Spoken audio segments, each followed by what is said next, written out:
मैं शंभू कुमार सिंह और आप देख रहे हैं सदस्य। तो आज कहाँ होंगी अलका लांबा जी? सुने हैं कि नया अपडेट है कि 8 विधायक जो कांग्रेस के हैं वो चले गए हैं बीजेपी में, इस्तीफा दे दिया ये गुजरात से। आप सोचिए, आप कल्पना कीजिए, इस देश में कांग्रेस लड़ रही है बीजेपी से या कांग्रेस जिताती है बीजेपी को। इसलिए मैं कह रहा हूँ, आज जो जितने संवैधानिक संस्थाएं हैं, आज जो आपको वहाँ जातिवाद, ब्राह्मणवाद, मनुवाद दिख रहा है, वो सब कांग्रेस की वजह से है। कांग्रेस ने जाति विशेष के लोग की भर्तियां की, धर्म विशेष के लोग की भर्तियां की, आरक्षण को पूरी तरह से इम्प्लीमेंट नहीं होने दिया, लेकिन वो थोड़ा लाज शर्म रखती थी। और इसकी वजह से आज जैसे ही मौका मिला, तमाम संस्थाओं में लोग संगी हो गए। क्या आप उम्मीद कर सकते हैं अमेरिका की तरह, जिस तरह से अमेरिका के आर्मी चीफ ने कहा है कि मैं संविधान के प्रति उत्तरदायित्व हूँ, ट्रंप के प्रति नहीं, जिस तरह से वहाँ के पुलिस प्रमुख ने कहा है, जिस तरह से वहाँ उन पर केस दर्ज हुआ है। तो इसीलिए मैं कहता हूँ कि इस देश में जाति सबसे अहम है। आपको तय करना पड़ेगा कि भागीदारी जाति के आधार पर है कि नहीं। आपको तय करना पड़ेगा कि जब तक डाइवर्सिटी नहीं होगा तब तक यहाँ न्याय जस्टिस की बात नहीं कर सकते हैं आप। तो आप कांग्रेस को वोट दीजिए, कांग्रेस बीजेपी की सरकार बनाती है, कर्नाटक हो, गोवा हो, मध्य प्रदेश हो।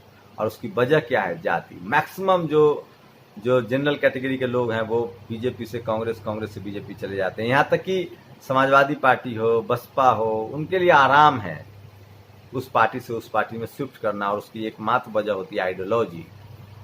वो जब चाहें तब मनुवाद के साथ रह सकते हैं, वो जब चाहें तब लिबरल हो सकते हैं, वो जब चाहें तब कपिल मिश्रा हो सकते हैं, आम आदमी पार्टी में हो सकते हैं, या फिर बीजेपी में हो सकते हैं। लेकिन ये प्रिविलेज सबको नहीं मिलता है, मिलना भी नहीं चाहिए। तो कांग्रेस जो सोचिए, इस देश में 70 सालों में कांग्रेस ने राज किया है, उसके पास भी संसाधन है। आज बीजेपी के पास सबसे ज़्यादा संसाधन है, उसके बाद भी कांग्रेस के नेता या तमाम लोग के दिमाग में मीडिया डाल देती है कि या तो बीजेपी आएगी या कांग्रेस आएगी, बाकी कोई लड़ ही नहीं रहा है।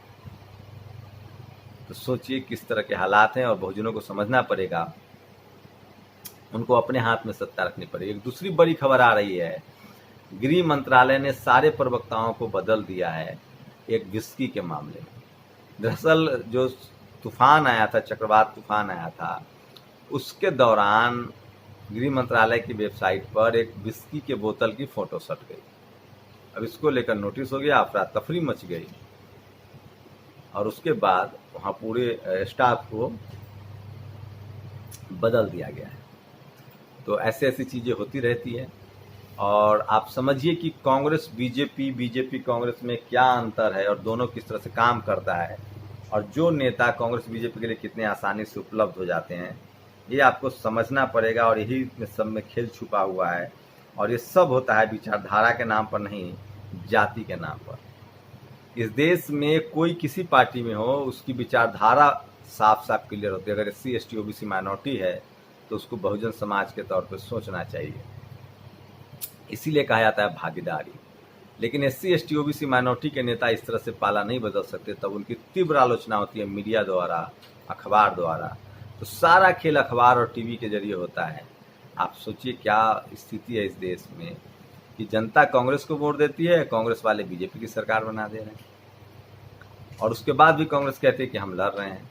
और इन लोग का नाम पता कीजिए, जो लोग पार्टी बदल रहे हैं उनका नाम और टाइटल पता कीजिए, आपको सारा खेल समझ में आ जाएगा। इन तमाम media, judiciary, bureaucracy, college, university, business पर जो लोग कब्जा जमाए हुए हैं, और वो किस पार्टी के साथ जा रहे हैं, उनका टाइटल चेक कीजिए। सबसे बड़ा खेल जो है ना यहाँ, वो टाइटल में है, सरनेम में है। तब पता चलेगा कि कौन लोग हैं, और किसी भी पार्टी में हो उनकी सिंपैथी कहाँ होती है। सोचिए, लोजपा का सांसद, रामविलास जी की पार्टी का सांसद कहता है कि परमेश्वर मुखिया स्वतंत्रता सेनानी शहीद है, और गांधी का दर्जा देता है।